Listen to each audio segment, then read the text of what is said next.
ஒரே இந்திக்காரனை கூட இங்கு நீ வாக்காளராக சேர்க்க கூடாது, சேர்க்க முடியாது.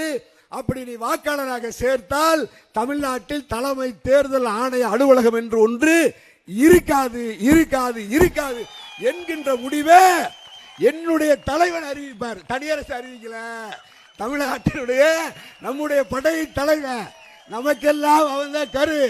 முந்திரி காட்டிலிருந்து இன்று தலைநகர் சென்னை கோட்டை இருக்கிற செயின்ட் ஜார்ஜ் கோட்டைக்கு அருகாமையில் இருந்து சொல்றோம், நீ இங்க தமிழ்நாட்டினுடைய தேர்தல் ஆணையத்தை ஒண்ணு செய்ய மாட்டோம், பூட்டு போட்டு பூட்டிடுவோம்.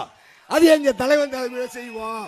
எங்களுக்கு ஒண்ணு வழக்கு புதிதில்லை, எங்களுக்கு ஒண்ணு குண்டாஸ் புதிதில்லை, எங்களுக்கு ஒண்ணு என்கவுண்டர் புதிதில்லை. நாங்க சட்டமன்ற உறுப்பினராக இருந்தாலும் முதலமைச்சராகவே இருந்தாலும் எங்களுக்கு எங்களுடைய மண் உயிர், எங்களுடைய மொழி உயிர், எங்களுடைய இனம் உயிர். இதற்கு மேல எங்களுக்கு எதுவும் இல்லை என்பதை நிலைநாட்டத்தான் தமிழ்நாட்டில் இதுவரை வரலாற்றில் எந்த அரசியல் இயக்கமும் நடத்தாத மிக முக்கியமான கோரிக்கைகளை வலியுறுத்தி தமிழக வாழ்வுரிமை கட்சி நடத்துகிற இந்த கண்டன கோரிக்கை ஆர்ப்பாட்டம் வெல்க வெல்க வெல்க. வாழ்க தமிழக வாழ்வுரிமை கட்சி.